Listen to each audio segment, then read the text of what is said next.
Olá, eu sou a professora Vera Borges, do Departamento de Turismo e Patrimônio da Universidade Federal do Estado do Rio de Janeiro, Unirio, e coordeno o programa de extensão Metrópole Turismo Debatendo Patrimônio, junto com a professora Heloíse Silveira Botelho, minha amiga e colega de departamento. Neste ano de 2024, nós estamos tendo o 10º colóquio Turismo e Cidades e o 6º MEPAT, que é o Seminário de Metrópole, Turismo e Patrimônio. As duas ações estão acontecendo conjugadas e o tema é Tecendo Tramas com o Museu Casa de Benjamin Constant, em Santa Teresa. São 4 episódios e nós convidamos você a assisti-los. Venha!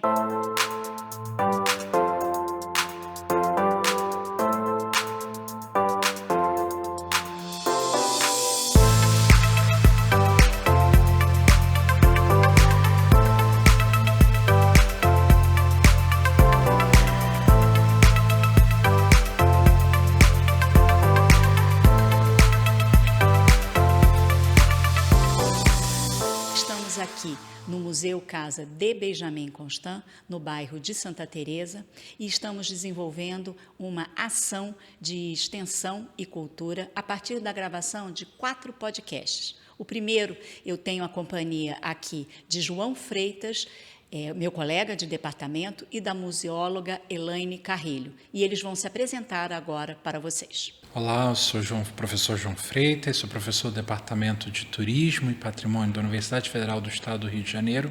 É uma satisfação estar aqui hoje na companhia da professora Vera Borges e também da Elaine Carrilho, representando o Museu Casa de Benjamin Constant. Bom, olá para todos. Eu sou Elaine, museóloga.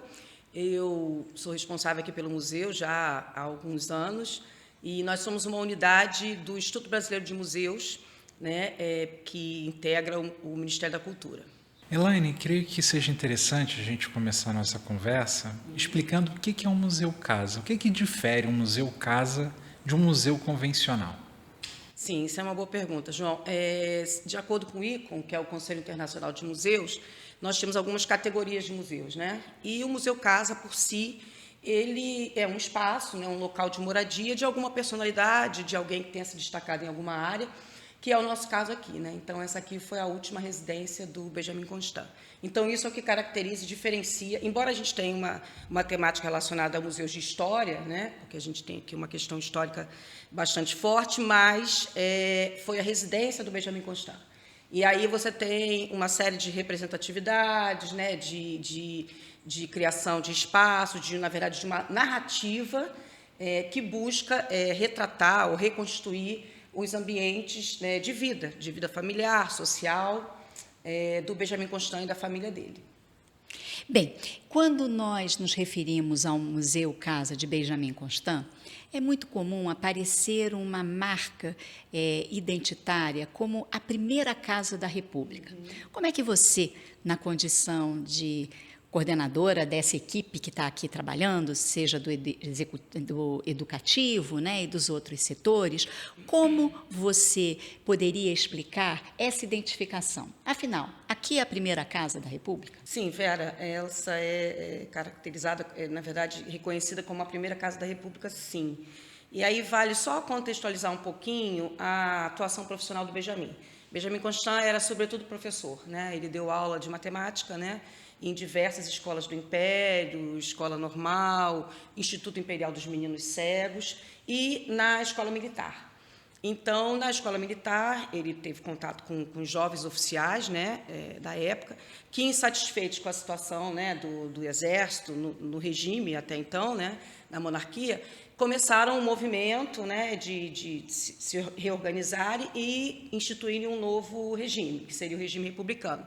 Daí, Benjamin Constant ele foi levado como uma figura, na verdade, o grande mentor desse movimento, e por isso que a gente tem, né, aqui o espaço, o museu, essa casa reconhecida como a primeira casa da República. E aí vale esclarecer mais ainda, na primeira Constituição Republicana, né, de 1891, nas disposições transitórias, Benjamin Constant já era falecido, que ele faleceu em 1890 nessa casa. Ele viveu pouco tempo aqui, de 1890 a 91, na verdade, e aí depois ele foi reconhecido, né, alçado à posição de fundador da República. Então, essa, sim, é tida como a primeira casa da República. Bom, nessa sua explicação, você colocou, com certeza, o resultado de uma pesquisa ou de uma busca para poder contextualizar esse Museu Casa de Benjamin Constant na própria história do Brasil. Provavelmente isso é fruto de um acervo, de uma biblioteca que existe aqui. Eu gostaria que você falasse um pouquinho para quem está nos ouvindo sobre esse acervo, sobre essa biblioteca, porque esse é um espaço de possibilidade de consulta para historiadores, cientistas sociais, turismólogos. Então, conta um pouquinho disso para a gente. Sim, além do acervo, né, que reconstitui os ambientes, né, de vida familiar do Benjamin, a nossa exposição ela é organizada por cômodos, né? Então, a gente tem ali o escritório, a sala de visitas, os quartos de dormir, a cozinha. E nós temos também além desse acervo museográfico, né, museológico, melhor dizendo, nós temos também um acervo documental, que constitui nosso arquivo histórico, que ele é organizado por fundos documentais, né, que, na verdade, são arranjos de documentos, onde a gente tem o Fundo Benjamin Constant, que é um dos principais, na verdade, nossa principal documentação, digamos assim. Nós temos o Fundo Família, com documentos e cartas referentes à família do Benjamin, que ficou na casa por um bom tempo. E temos também o Fundo Peri Constant Bevilacqua, né, que era o neto de Benjamin Constant, e que reúne documentação, né, sobre a questão política. E toda essa documentação ela fica disponível à consulta, né, mediante agendamento. Então, aqui, sim, nós temos documentos importantes que marcam essa transição dos dois regimes, entre os dois regimes, né, da monarquia, do império, enfim, para a república. E essa é uma documentação que a gente mantém, assim, tem um cuidado, uma preservação, em função da importância dela, né? Elaine, a gente está, essa parceria, né, do programa de extensão Metrópole Turismo Debatendo Patrimônio, com o Museu Casa de Benjamin Constant, acho que seria interessante também a gente falar da relação do museu com os visitantes. Como que tem sido, como que é a dinâmica de visitação, e para visitar o Museu Casa, o que o visitante precisa fazer, o horário de funcionamento? Então, nós temos uma visitação espontânea, né? Nós temos, na verdade, o público que transita por Santa Teresa, né, que por si já é um bairro bastante peculiar turisticamente, né, falando. Temos muitos turistas estrangeiros, né, em algumas épocas típicas do turismo, essa coisa sazonal mesmo, né, a gente tem um período de um boom assim, de turistas estrangeiros, temos também, né, os turistas nacionais, é óbvio, e temos os grupos escolares, né, que nos procuram para agendar visitas, onde a gente trabalha um pouco alguns circuitos, né, porque a gente aqui consegue diferenciar dentro da exposição de longa duração, né, que é a Casa Histórica, tanto um circuito, como a gente chama, o Circuito República, onde as mediadoras enfatizam, né, essa relação tão próxima do Benjamin Constant com a República, né, enquanto fundador da República, e o Circuito Família, que é a vertente da ocupação da casa pela família, né, que durou um bom tempo, na verdade, né, Benjamin ficou pouco tempo, mas a família realmente residiu durante décadas aqui na casa. Então, a gente tem essa frequência, né, do visitante espontâneo, dos grupos escolares, e o morador, né, de certa forma, porque como nós estamos numa casa, na verdade era uma antiga chácara nesse trecho aqui do bairro, e com uma área verde, nós temos uma média de 10 mil metros quadrados de área verde, nós estamos dentro da área de proteção ambiental, né, da APA de Santa Teresa, e aí isso acaba sendo uma área de um respiradouro mesmo dentro do bairro, né? Então, a gente tem esse público morador, né?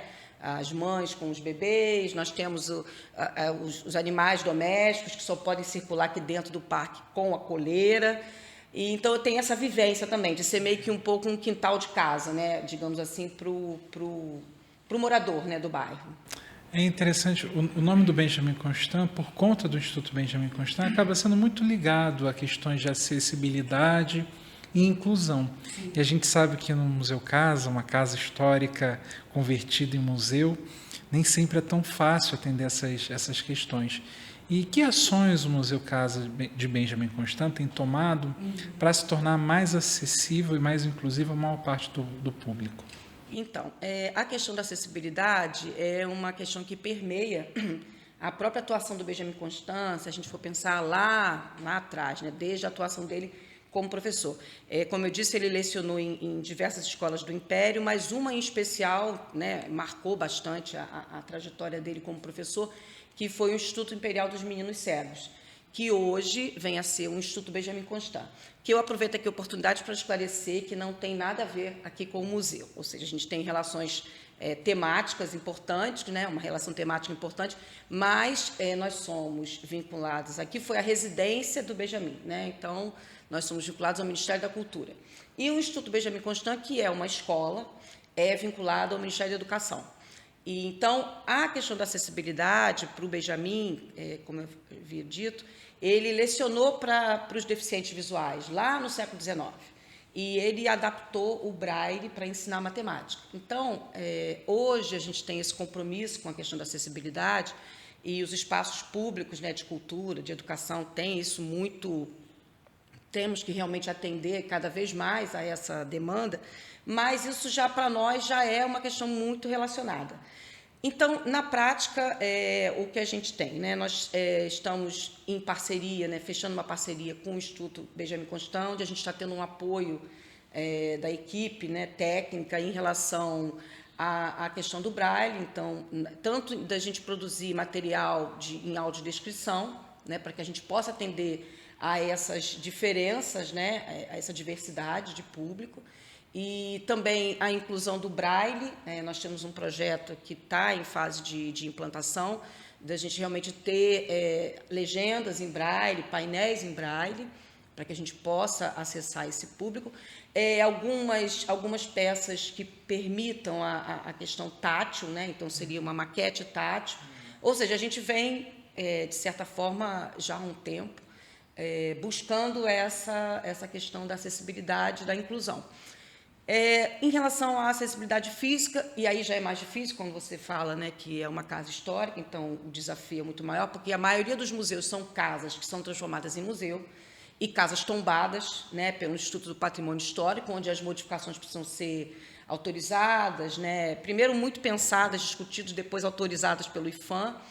E esse é um grande desafio, né? Então, a gente tem uma rampa, né, que permite o acesso do cadeirante à casa histórica e que ele consiga transitar de alguma forma, mas chegar em Santa Teresa por si já né, não tem como num bairro que fica no alto, né, a acessibilidade, ou seja, o visitante chega de automóvel, e o cadeirante, no caso, e a gente consegue permitir que ele transite dentro da casa, e num trecho aqui do pátio central.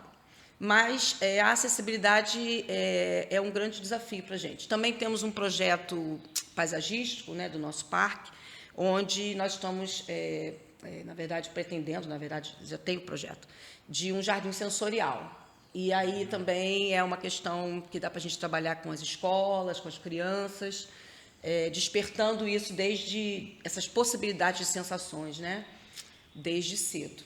Então, Benjamin já por si já era um cara, né, como eu costumo dizer, ligado na inclusão lá atrás, né? E hoje a gente é mais desafiado ainda por essa pauta, né, da inclusão que a gente precisa cumprir e seguir, né? Elaine, foi muito bacana ouvir a sua fala sobre a questão tátil. E eu, recentemente, visitando aqui o Museu Casa, entrei numa das salas da exposição temporária, porque é bacana para quem está nos ouvindo saber que um museu ele tem aquilo que faz parte do acervo permanente, ele tem a reserva, né? Então, falar isso na frente de uma museóloga é sempre um desafio, mas, enfim, acho que eu estou falando direitinho. E nós temos também aquilo que nós chamamos da exposição temporária. E tem uma coisa muito bacana, que foi essa experiência sensorial, feita a partir de peças, né, de pessoas ligadas ao Instituto Benjamin Constant. Então, falar de acessibilidade é muito mais do que a gente ter uma coisa técnica, no sentido, tem rampa, não tem elevador, não tem. E ela é uma construção criativa e ela é uma construção também, né, Elaine, que dá chance para o próprio pessoal do educativo e da própria sociedade interagir também com aquilo que é mostrado dentro do museu. Isso é muito bacana. Bem, para o público que está nos ouvindo, eu acho que é bacana a gente explicar para eles que nós já nos conhecemos há alguns anos, e mais especificamente através da formação de uma rede, que é a Rede Cultural do Campo de Santana. Para quem não é do Rio de Janeiro, o Campo de Santana ele fica no coração do Rio de Janeiro, nas proximidades da Central do Brasil, e ele é um parque ajardinado, com grades que você tem, muros, portanto, ali, e ele faz parte de um circuito, e é sobre isso que eu queria falar, dos sítios históricos, né? Então, ele está muito próximo da casa do Deodoro da Fonseca, que é quem proclamou a República, né? Era uma casa alugada que ele tinha, e é dali que ele sai para proclamar a República, né? O Logradouro é conhecido como Praça da República, mas o parque que nós temos ali é o Campo de Santana, inclusive fazendo uma alusão à própria religião também que a gente tem, mas vamos deixar isso para outro podcast. Sim. Então, fala um pouquinho desses sítios históricos da República e a formação. Afinal, o que é uma rede quando a gente fala? Começando pelo Campo de Santana, ali no centro a gente tem o monumento a Benjamin Constant, né? Então, por si, além de ter sido o local onde aconteceu esse movimento, né, que o Benjamin, você marcou bem, foi importante dizer, o Marechal Deodoro é o proclamador da República, o Benjamin Constant, após a sua morte, ele foi alçado à posição do fundador, porque ele fez todo o movimento junto aos oficiais, né, do Exército, como eu havia dito, que estavam insatisfeitos. Então, essa fundação, e aí tem a ver com toda a questão da doutrina positivista, né, lá da França, onde os preceitos, né, dos direitos humanos, enfim, do novo modo de governar, teve bastante importância. Então, o Benjamin Constant é o fundador da República e o Deodoro o proclamador. O circuito, né, a questão das redes. Lá em 2009, nós temos uma programação dentro do Instituto Brasileiro de Museus, que é a Semana de Museus, que acontece em maio, e que, na verdade, é uma temática que é definida pelo Conselho Internacional de Museus. Então, na época, em 2009, o tema era Museus e Turismo, olha só. E aí, eu, né, como museóloga, e um colega do Museu da República, o André Angulo, que é museólogo e também formado em guia de turismo, nós nos juntamos e a minha intenção era buscar, né, na verdade, relacionar, e aí vem a questão da rede, né, relacionar os espaços, os sítios históricos que tinham a temática da República, mas que estavam, como a gente costuma dizer, meio soltos, né, entre si. E aí, junto com o André, nós criamos esse circuito e foi muito interessante porque nós conseguimos capacitar à época, né, foram uma média de 100 guias de turismo, nós fizemos uma capacitação e um circuito que percorria esses espaços que tinham essa relação tão próxima com a República. Então, nós temos aqui a Casa de Benjamin Constant, o Museu da República, que fica no Catete, que é uma unidade também do IBRAM, né? E daí a gente ia mapeando, então a gente tem o Campo de Santana, a Casa de Deodoro e o Palácio Itamaraty, que fica ali também na região, e que foi a sede do primeiro governo da República. E, então, nós relacionamos isso, né, criamos um material de divulgação, enfim, e fizemos esse percurso. Esse circuito a gente conseguiu, digamos assim, repetir, né, executar durante alguma programação, né? A gente volta e meia quando consegue recursos financeiros, porque esse percurso ele precisava ser feito com uma van, né, que não é tão pertinho. Depois a gente fez outras edições onde a gente enxugou um pouquinho e fizemos o percurso a pé, mas não completo, né, já diminuindo o trecho. E aí, isso foi em 2009. E em 2019, a gente brinca, eu e André Angulo, que o circuito deu cria, né? Foi um embrião. E aí já é uma outra relação. Daí já era nós conhecemos a professora Heloísa Botelho, da Unirio, da área de turismo, que já tinha um projeto Campo de Santana.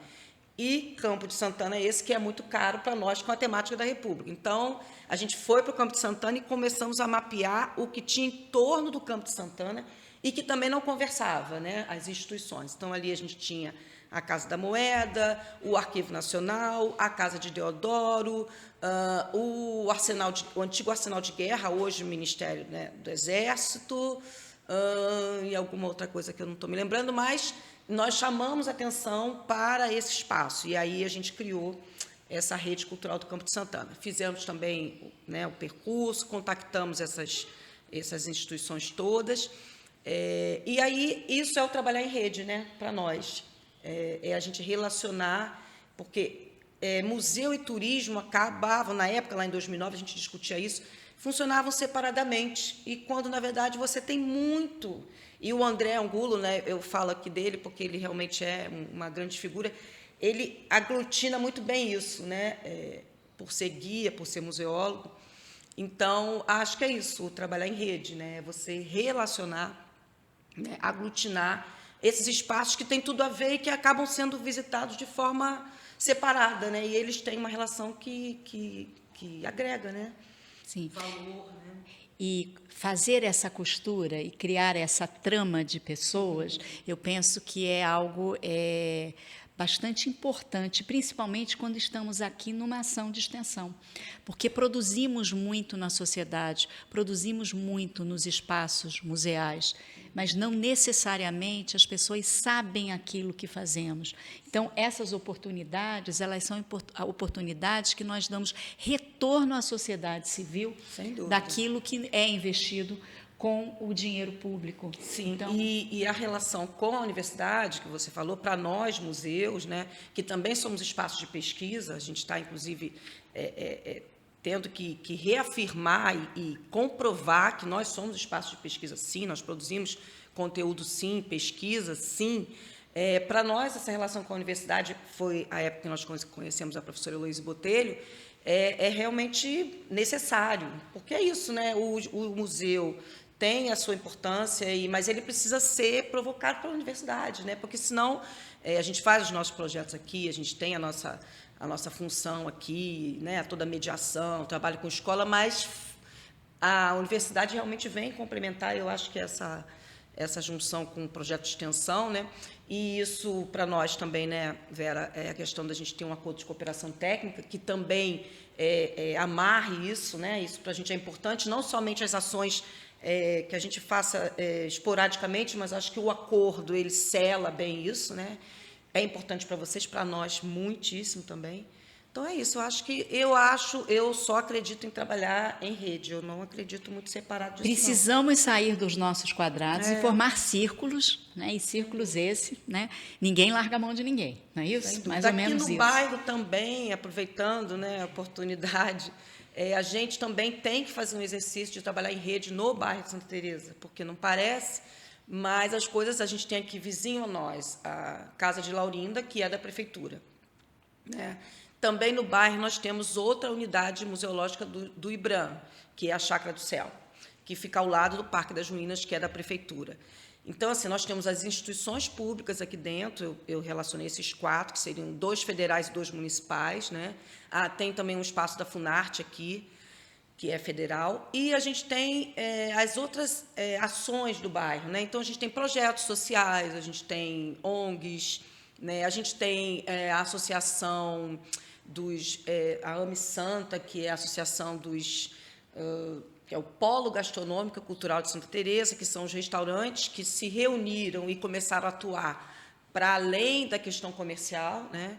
E eu estou falando isso porque a gente também está em contato com essas ações. E também, há um tempo atrás, chegamos a criar a Rede Cultural de Santa Teresa, acho que era esse o nome, em 2013, que a gente mapeou, o museu aqui mapeou essas ações e a gente chamou aqui, porque às vezes tem um projeto super interessante que funciona ali, na outra rua, e a gente não se conhece, e eles trabalham com crianças, e eles podem trazer o grupo, acham que é só uma escola, né, que pode agendar uma visita mediada, quando, na verdade, você tem como integrar essas visitas mediadas para esses grupos, isso pode ser trabalhado pelo próprio grupo como uma continuidade, né, eu estou me lembrando especialmente aqui do projeto que tinha de um balé de Santa Teresa, que era uma iniciativa de uma ONG aqui do bairro, enfim, tinha um apoio, e que trabalhava com as crianças da comunidade. Aí é importante dizer que Santa Teresa está no alto e cercado por comunidades. A gente tem a Coroa, o Falé,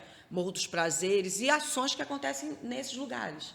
E esse balé de Santa Teresa era bem especial, porque trabalhava com essa criançada toda, né? Era um projeto assim bem forte, no momento está eu acho que eles, enfim, deram um tempo, mas que a gente começou a ficar muito próximo. Eles fizeram um evento de fim de ano aqui. Hoje a gente tem uma relação com o Instituto Trilho, que também é um instituto que trabalha tanto com mulheres como com crianças, adolescentes, aqui no bairro, onde a gente também já abriu espaço para ações deles, de capacitação, de um projeto de fotografia. Temos também... Tem um outro instituto, que agora eu não vou me lembrar o nome, daqui a pouco eu lembro, mas a importância da gente tecer essas redes aqui no bairro também, né? Porque parece, Santa Teresa é ali, mas você tem que também fazer um esforço para fazer as coisas conversarem, né?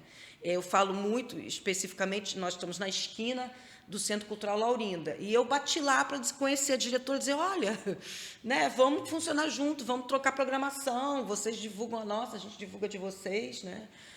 Eles agora estão fechados, vão reabrir em breve. E é isso, eu acho que só funcionando em rede, não tem outro jeito. E é bacana para quem está nos ouvindo, Santa Teresa é um bairro da região central do Rio de Janeiro. Um dos acessos principais é pela Glória, o bairro da Glória, que é o limite ali que a gente tem da Zona Sul, com a parte central da cidade. E Santa Teresa é um bairro também com uma presença de imigrantes muito grande. Temos, por exemplo, imigrantes italianos aqui, e é um bairro com uma tradição também artística, cultural fortíssima. Existe um evento que é Santa Teresa de Portas Abertas, onde os ateliês e os artistas podem mostrar. Então, olha quanta potencialidade você tem e possibilidade de estar aqui em Santa Teresa e visitar o Museu Casa. E aí eu queria te perguntar, Elaine, recentemente o Museu Casa passou por uma grande reforma. E eu me lembro que em 2023 o museu abriu as portas para o público, tivemos representantes, né, do Ministério, e aí era bacana você falar um pouco sobre essa nova realidade, esse novo momento que o Museu Casa de Benjamim vive desde 2023. E para quem está nos ouvindo, nós estamos às vésperas do feriado de 15 de novembro, que é o feriado da Proclamação da República, né? Esse podcast está sendo gravado no dia 12 de novembro de 2024. E aí eu estou pedindo para ela falar um pouquinho sobre quais são as características, o que tem de novo, quanto tempo ficou fechado. Fala um pouquinho dessa reforma e desse novo momento do Museu Casa. Isso é bem importante. Nós ficamos fechados durante mais de 6 anos, né, em 2 etapas grandes de obras, né? A primeira etapa, que nós temos 2 prédios aqui, a Casa Histórica, que foi onde a família residiu, né? Então foi a primeira etapa de obras e houve uma restauração. E vale esclarecer aqui que, na verdade, a casa é tombada, né? A Casa Histórica é tombada pelo IPHAN, que é o Instituto do Patrimônio Histórico. E até então, os museus federais eram todos subordinados ao IPHAN, né? Integravam o IPHAN. Em 2009 foi criada uma nova autarquia dentro do Ministério da Cultura, que foi o Instituto Brasileiro de Museus, que é o IBRAM. E todos os museus federais, que nós somos cerca de 30 museus no Brasil todo, passaram a integrar a estrutura do IBRAM. Então, essa obra que aconteceu na Casa Histórica, que é um bem tombado, né, ela, na verdade, recuperou parte de cobertura, forros, pisos, né, foi uma loucura, a gente removeu todo o acervo de lá, quer dizer, boa parte do acervo, né, os de grande dimensão, por exemplo, armários grandes e tudo, a gente embalou e protegeu no centro dos cômodos, né? Mas foi uma obra grande, né, de restauração, que já precisava ser feita há um bom tempo, né? E que tratou todas as esquadrias, você imagina, todas as janelas foram removidas, tratadas, né, e recuperadas e colocadas de volta, fechaduras dobradiças que já estavam realmente muito danificadas. Então, foi uma primeira etapa dessa Casa Histórica, e depois a gente tinha uma segunda etapa que era, incrível que pareça, até mais desafiadora, né? Porque na segunda etapa a gente incluiu essa casa onde a gente está, que é a casa onde residiu a filha do Benjamin Constant, conhecida como a Casa de Bernardina, né? Isso era uma antiga cocheira desse espaço, né? do ambiente, da chácara, e com o casamento da filha foi construída essa casa, né? Que tem 2 pavimentos, e a segunda etapa de restauração incluía a recuperação de todo esse espaço e da parte de infraestrutura. Então, na segunda etapa, mexeu-se em hidráulica, elétrica, a parte de águas pluviais. Então, foi assim uma mexida absurda. E é importante reforçar que os servidores continuaram todos trabalhando, porque algumas pessoas achavam que durante 6 anos a gente teve folga, né? Na verdade, a gente trabalhou muito mais do que antes, porque a gente tinha que manter o acervo. Eu falei de uma documentação histórica, do arquivo histórico, que é bastante extenso, e a gente tinha que... Quer dizer, uma época que ficou embalado, de alguma forma a gente acondicionou e tínhamos que fazer avaliações periódicas desse material, que a gente prevê ficar fechado um tempo, mas acaba sendo mais, né, do que obra, é aquilo, começa, mas... Obra de casa. E aí foram 2 etapas, e aí vale registrar que com essa reforma, né, quando a nossa reabertura, esse planejamento dessa reforma, dessa segunda etapa, permitiu que a gente tivesse esse salão, né, o que a gente chama de um salão multiuso, que antes das obras não tinha essa ocupação, porque a gente não tínhamos condições de usar o andar de cima dessa casa. E aí, com a obra, a gente pôde transferir a parte administrativa para o andar de cima, e já era a intenção transformar esse salão, que é maravilhoso, todo de azulejos, né, em uma área de uso. Então, com a reabertura do museu, a gente ganhou esse espaço, que para a gente é um espaço relativamente pequeno, que ele comporta 30, na verdade, a gente tem uma sala para 30 pessoas, mas que permite a gente fazer seminários, reuniões, trabalhar o educativo, exibir vídeos, né, receber cursos de extensão, como a gente já teve. Então, essa foi uma novidade, né, dessa reforma.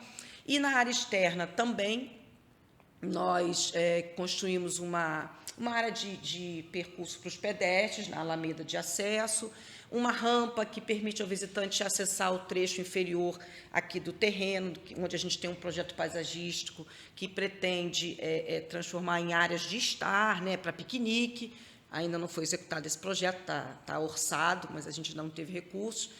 E, então, assim, foi importante porque a gente conseguiu reabrir o museu para o visitante. Por exemplo, a Casa Histórica está a mesma coisa, né? Porque obra de restauração não aparece muito, né? Você só vê quando está rachando e tudo, mas quando está bonitinho, você fala, mas a gente conseguiu recuperar. Essa restauração, ela já demanda uma manutenção, né? Isso eu acho importante falar, né? Porque o museu é uma casa velha, casa antiga, e que o cuidado é constante, a manutenção é constante. Então, foi um investimento alto, né, de restauração, e que a gente tem um compromisso de manter. Mas a gente reabriu a Casa Histórica bonita, né, recuperada, e esse salão aqui disponível. E na área externa, como eu falei, a gente teve a parte também da sinalização, né, que foi importante, a gente conseguiu mapear essas áreas de sinalização, e reabrimos as portas em novembro de 23, né? E foi bastante importante assim para o bairro, né, a gente devolver esse espaço para o bairro. No início as pessoas perguntavam, revoltadas, porque o espaço não ia reabrir, e obra pública, né, esses 6 anos seriam menos tempo, né, mas a gente teve um lapso entre uma obra e outra por conta de uma licitação que precisou ser feita. É a única forma de se fazer essa contratação. Mas é isso, a gente teve um espaço reconfigurado, né? E eu acho também que houve um amadurecimento também, né? O museu ficou fechado esse tempo, e a gente está tendo que reconectar os nossos contatos no bairro, né? Essas parcerias que eu estou falando, o Instituto Trilho, a gente já conseguiu reabrir o museu com essas parcerias. Ainda o museu não estava aberto, mas já com algumas parcerias iniciadas, né? A própria Unirio, o Instituto Trilho, o Instituto Benjamin Constant. Então, foi uma coisa que a gente fez questão de já ter na reabertura esses parceiros presentes, né? E para a gente ter, na verdade, um compromisso de funcionar em conjunto. Eu acho que foi isso. Demais, Elaine. Acho que seria interessante também a gente aproveitar essa oportunidade. Talvez as pessoas nunca tenham visitado, as pessoas que estão nos vendo, nos ouvindo, nunca tenham visitado o Museu Casa de Benjamin Constant. E aí eu queria, além de perguntar quais são as ações, por exemplo, da instituição no mundo digital, as redes sociais em que o Museu Casa está presente, deixar a oportunidade também para você convidar a nossa audiência para visitar o museu. Está ótimo. Nós ficamos abertos, né? A maioria dos museus fecha às segundas-feiras para manutenção, né? E que é uma manutenção importante, que não é uma manutenção qualquer, né? Não é só limpeza de piso, a gente tem todo um acervo que a gente tem as rotinas de conservação. Então, nós ficamos abertos de terça a sexta, das 10 às 17 horas, e sábados, domingos e feriados nós abrimos às 13 e ficamos até às 17 horas. O parque fica aberto diariamente, das 8 às 17 horas. Então, quando a Casa Histórica na segunda-feira não está aberta, o parque, né, essa área verde, está disponível. As mídias sociais, né, que você perguntou. Nós temos um endereço, né, uma conta no Instagram, que, na verdade, onde a gente, junto com o setor de história, né, a área técnica do museu, a gente tem o hábito, né, tem um planejamento de criar, né, alguns posts temáticos, né, onde você possa, de certa forma, divulgar o acervo, divulgar a atuação do Benjamin, divulgar alguma programação que a gente venha a realizar. Então, sigam a gente no Instagram, né, Museu Casa de Benjamin Constant, e lá a gente vai dando notícias, né, sobre, como eu falei, sobre algumas ações. Você havia falado do Dia da República, né? Sim. Então, esse ano nós não temos uma programação especial, nós já tivemos algumas apresentações aqui no feriado, né, do 15 de novembro, mas é um dia bastante importante. Nós vamos estar abertos, né, porque é um feriado, nós vamos estar funcionando para o público normalmente. E acho que é um dia de consciência, né, de a gente ressaltar esse compromisso, né, com a República, né, com a cidadania, né, e talvez atentar para o momento que a gente vive, né, para a gente realmente reforçar esses laços. Então, acho que vale a visita. Nós vamos ter a distribuição de alguns brindes, né, alguns livros, vamos montar um materialzinho para ser divulgado, né, um material de pesquisa, né, onde a gente pretende distribuir. E eu acho isso, a gente vai estar aberto aqui para visitação. Elaine, essa sua fala sobre a República é muito bem-vinda, porque é importante pensarmos numa República laica. Essa é uma conquista importante do final do século XIX. E no século XXI, pensarmos nessa República cada vez mais inclusiva, seja nas questões étnicas, nas questões de gênero, nas questões de acessibilidade, porque somos múltiplos, somos diferentes, e a República, enquanto instituição, permite-nos pensar nisso. E aí vou aproveitar também para quem está nos ouvindo, lembrar que, como estamos em novembro de 2024, estamos a dias, praticamente uma semana, um pouquinho menos, do G20, no momento em que a cidade do Rio de Janeiro vai estar recebendo uma série de autoridades. Portanto, realizar qualquer tipo de atividade nesse grande período, que é o período entre 15 de novembro e 20 de novembro, que é um outro feriado no Rio de Janeiro, que é o Dia da Consciência Negra. Agora é feriado nacional. Né? Isso, perfeito, né? Como essa é uma conquista importante e que a República nos permite isso. Né? Então, penso que, mais do que nunca, falarmos sobre isso. E aí, fala mais um pouquinho para a gente dessa República e dessa interface, né, com o próprio museu. Então, eu acho que nessa data, né, especialmente, a gente tem um espaço como esse, né, a primeira Casa da República, como a gente falou no início, é a reafirmação dessa importância. Né? Então, os museus eles existem, esses lugares de memória, na verdade, para que a gente reafirme, que a gente comprove e questione, né, discuta. Então, nós estamos aqui, né, eu acho que o objetivo, a missão mesmo, né, e aí vai na missão institucional, é a gente perpetuar essa conquista e ter esse espaço aqui, seja através do seu acervo, da sua exposição, da sua documentação, né, do próprio espaço físico mesmo, do prédio, né, e aí a gente vem mesmo na questão da arquitetura, que a gente tenha esse espaço realmente como locais de registro, né, de representação dessas conquistas. Esse 15 de novembro, especialmente como você falou, na verdade, a gente está com a cidade tomada, né, por autoridades do mundo todo. Né, o Rio de Janeiro realmente vai ter uma importância, né, vai sediar um encontro importantíssimo. Né, a gente tem aí o clima, né, realmente sendo totalmente dilapidado. Né, na verdade, a gente precisa olhar, né, atentar para isso. E a nossa comemoração, nós vamos ter o lançamento, né, como eu falei no início, né, a produção da pesquisa, né, de conteúdos, o nosso setor de pesquisa, né, da área de história, nós vamos lançar no nosso site e também como um post, né, no nosso Instagram. Na verdade, a gente tem dentro do nosso site as curadorias digitais, né, que são os temas que são pertinentes à atuação do Benjamin, enfim, e que a gente organiza, na verdade, né, faz um levantamento histórico com a documentação, com o acervo, e lança as temáticas. Então, a gente guardou agora, para esse 15 de novembro, uma curadoria que é da casa ao museu, onde vai ser apresentada a formação do museu, né? O museu foi inaugurado em 82, então, na verdade, na Constituição de 1891, foi registrado a intenção de se criar um museu. E é interessante registrar que isso foi criado 100 anos depois. Então, de 1891, que foi uma vontade de museu, como a gente costuma, né, falar, isso foi concretizado em 1982, quando, pela Secretaria do Patrimônio Histórico, o museu abriu as suas portas ao público, né? Houve todo um trabalho de organização de exposição, de documentação, de objetos que estavam em posse da família, que foram doados e tudo. E aí o museu abre ao público em 82. Então, a gente comemora, assim, mais uma Semana da República abertos ao público, né? Eu acho que isso, por si, motivos de celebração é que não faltam. Exatamente. João, a gente já está encaminhando agora mais para o final. Eu vou te pedir para fazer as suas considerações finais e, se tiver mais alguma pergunta para a Elaine. Depois eu gostaria de falar um pouquinho e aí vamos fechar, claro, com a nossa convidada daqui. Pode ser?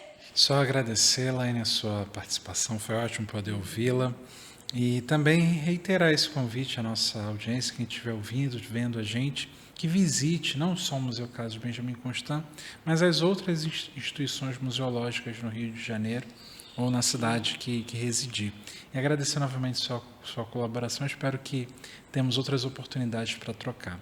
E, professora Vera Borges, agradeço a parceria e sigamos nesse nosso trabalho coletivo. Claro, o João está chegando aqui como um colaborador do programa do Metrópole Turismo. Muito bacana dividir essa bancada aqui com você. São novos quadros que estão chegando e que estão chegando para acrescentar.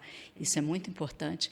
E aí, Elaine, eu vou te dar a palavra, mas eu queria te perguntar, se você puder nos dizer, se você fechasse os olhos como uma museóloga de formação e que está aqui na gestão, qual é seu sonho? O que você gostaria de ver realizado no Museu Casa Benjamin Constant? Eu queria que você fechasse esse programa falando isso. Nossa, Vera, desafiador, né? Foi desafiador participar, né, desse formato, né, que eu acho que é um formato que a gente realmente precisa, né, desenvolver, né, exercitar, porque a gente atinge, né, outros públicos, digamos assim. Eu estou aqui no museu, eu sou concursada do IPHAN, como eu disse, nós éramos subordinados ao IPHAN, né? Eu cheguei aqui no museu em 2006 e assumi, né, a gestão do museu, digamos assim, em 2007, né? E aí, em 2009, com a criação do IBRAM, a gente teve realmente uma atenção e uma política nacional de museus, né? Eu acho que é importante a gente registrar isso, porque foi o que fez a diferença. A partir daí, a gente teve... a gente conseguiu comprovar a importância dos museus, mais ainda, a questão dos recursos financeiros, né? A questão da formação, a gente teve ampliação de cursos de graduação no país todo, nós só tínhamos 2, e aí, a partir dessa política, a gente teve uma ampliação disso. E aí você fala em sonho, né? Eu já estou aqui há um tempinho, né? A gente conduziu essas obras, que foi uma coisa assim, muito desafiadora, né? Conduzir obra em casa já é polêmico, obra pública, ser responsável é mais ainda. Mas o sonho, eu acho que, claro que falta muita coisa, né? Falta o nosso plano de carreira, né? Falando bem, atualizando assim, o momento, é uma busca de todos os servidores do Ministério da Cultura. Nós não temos um plano de carreira, então nós estamos aí numa luta de mais de 20 anos e a gente espera que agora a gente parece que nós estamos próximos de sensibilizar, né, as nossas instâncias superiores, né, nossos ministérios, para a importância, né, desses servidores, uma vez que a gente tem um compromisso de governo com a política de cultura, né, com a cultura, né, e aí quem consegue dentro dessa instância pública atuar são os servidores. Então, fazendo já Então, é um sonho, né? Então, acho que o nosso plano de carreira, eu posso dizer que é um sonho. Né, enquanto profissional da área. E eu acho que para o museu, hoje a gente tem um projeto paisagístico, que eu acho que é o que vai realmente, se a gente conseguir executar essa área, dar realmente uma cara, né, um perfil e possibilitar a vivência nesse ambiente, e que vai, de certa forma, divulgar mais ainda. O nosso projeto museográfico, o museólogo tem esse sonho, tá? E fecha o olho, ele vê um projeto museográfico que a gente tem, onde a gente vai conseguir reconfigurar, não modificar a nossa exposição de longa duração, mas incluir, né, recursos onde a gente possa ter mais acessibilidade, né? Eu acho que esse é o sonho. Então, um plano de carreira, um projeto museográfico implantado, o projeto paisagístico. E aí a gente tenta, né, dar mais assim, anos, né, de funcionamento pleno, né, eu acho que e parcerias, né? A gente precisa de parcerias também para. E aqui é uma demonstração. Acho que é isso. Você sonha bem, hein? Sonhei, né? sonha bem. É e eu importante. quero me despedir dizendo que esse trabalho ele é coletivo não só pelo João, pela Elaine e por mim, mas ele é coletivo também pela equipe que está nos bastidores. E gostaria de destacar 2 grupos. Primeiro, a equipe das mediadoras que nós temos aqui, que é um trio, historiadoras de formação, né? A Ariana, a Paula e a Manuela, que nos ajudaram na execução, na elaboração das perguntas, em ajudar em fazer esse meio de campo. Você está agradecendo, técnica, eu também tenho que porque realmente é o nosso setor, assim, a cereja do bolo, como eu digo aqui, né? A mediação. São as nossas meninas, não é isso? São historiadoras. Isso é muito bacana. Esse diálogo interdisciplinar, estamos aqui com turismóloga de formação, com uma museóloga, uma historiadora também. E dizer também da equipe técnica que está aqui, com o André Loman, com o Arthur também Ramalho, né, e com o Lucas Henrique, que está aqui. Então, tudo isso só é possível se a gente pensar nesse coletivo, e cada um atuando. Não é só quem está nos holofotes, mas também é quem está aí nesses bastidores. Vida longa a essa parceria. Muito obrigada por tudo. Eu que agradeço. E que seja a primeira de muitos, que eu acho que você gostou. A gente levou bem, né? Digamos assim. Com certeza. Valeu, gente. Tudo de bom. Obrigada. Tchau, tchau.